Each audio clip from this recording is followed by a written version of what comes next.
algunas torres que se utilizaban anteriormente para prestar todo lo que tenía que ver la seguridad. Trabajaran alrededor de 10, 12 personas. Todo este sector acá se vio muy afectado.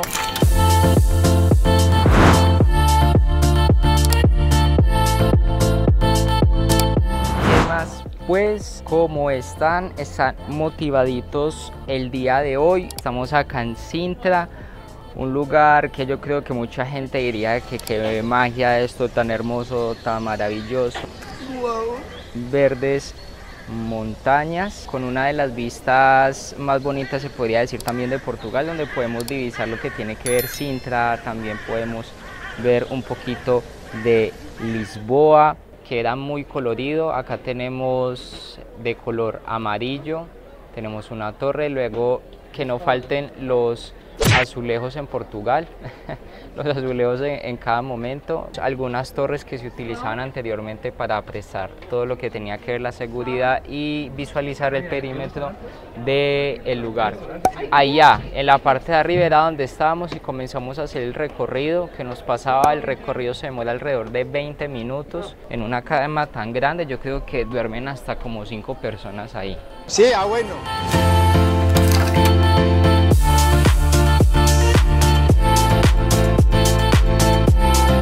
Palacio de ensueño lleno de colores, verdad, nunca había visto un palacio así de este color. Pues bueno, uno los veía normal, color blanco, gris, pero bueno, así color amarillo, rojo, nunca se había visto. Esto es una visita guiada al principio, ya posteriormente al final pasaremos al lugar principal, como el espacio general, donde ya se puede pues evidenciar todo el castillo con las torres. Son la mayoría de cosas de la época que representaba toda la historia y la cultura de este castillo.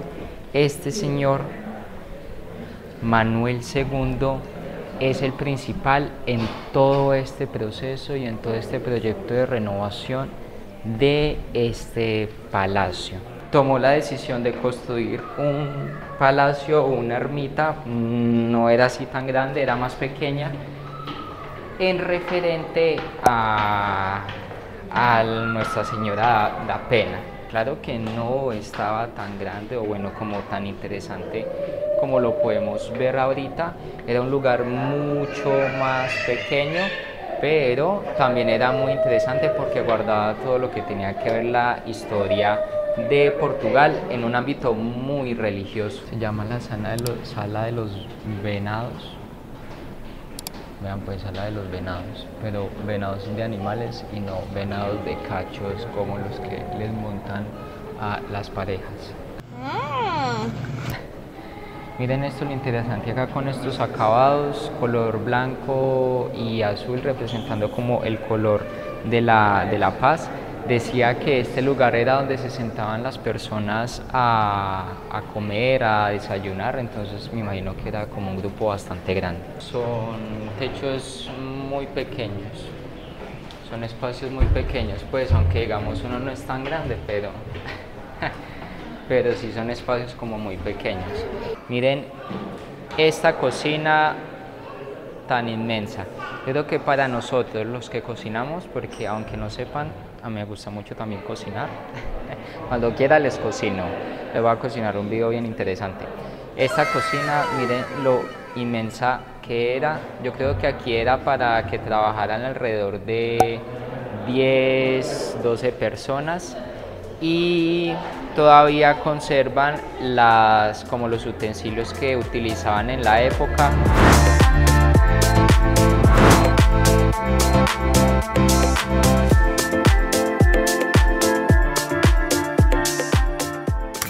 Miren acá. Es que lo bonito, esta era para la parte de atrás, qué pena, no sabíamos. Problemas técnicos. Aquí podemos observar la torre.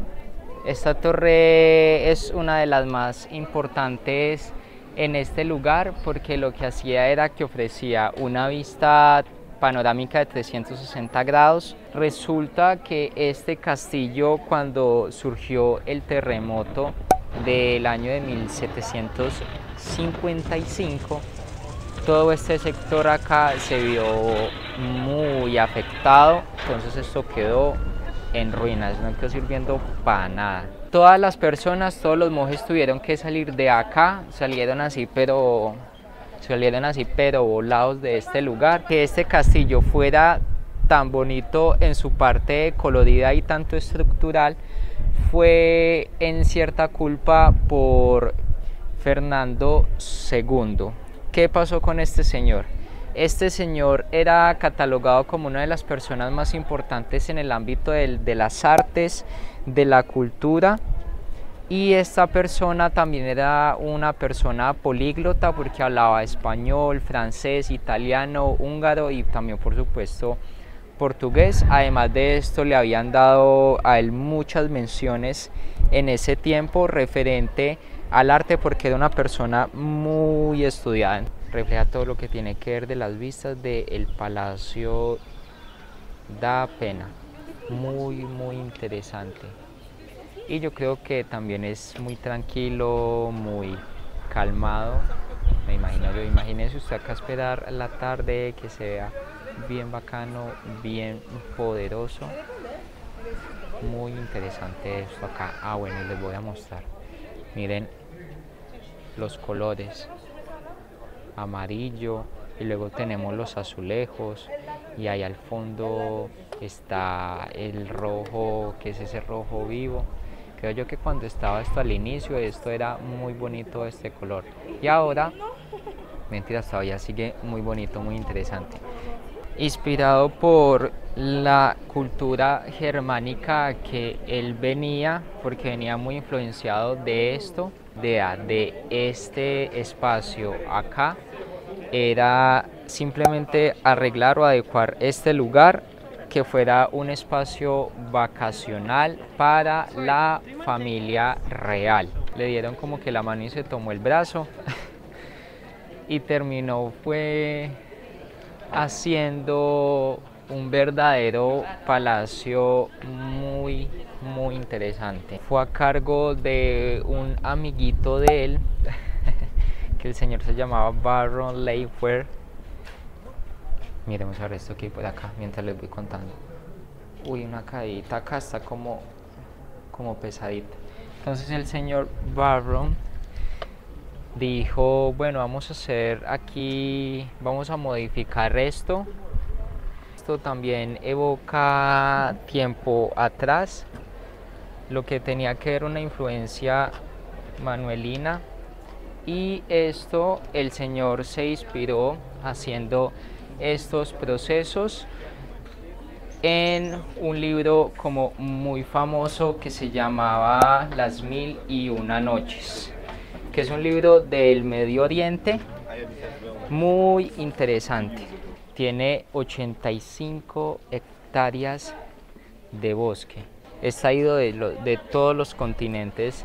Fernando II introdujo lo que tenía que ver las orquídeas asiáticas en el año de 1840, y esta es una de las más importantes porque ahorita en la actualidad son plantas que están en periodo de extinción. En el año 2003 esto se lo otorgaron a la Dirección de Cultura y Turismo de Sintra.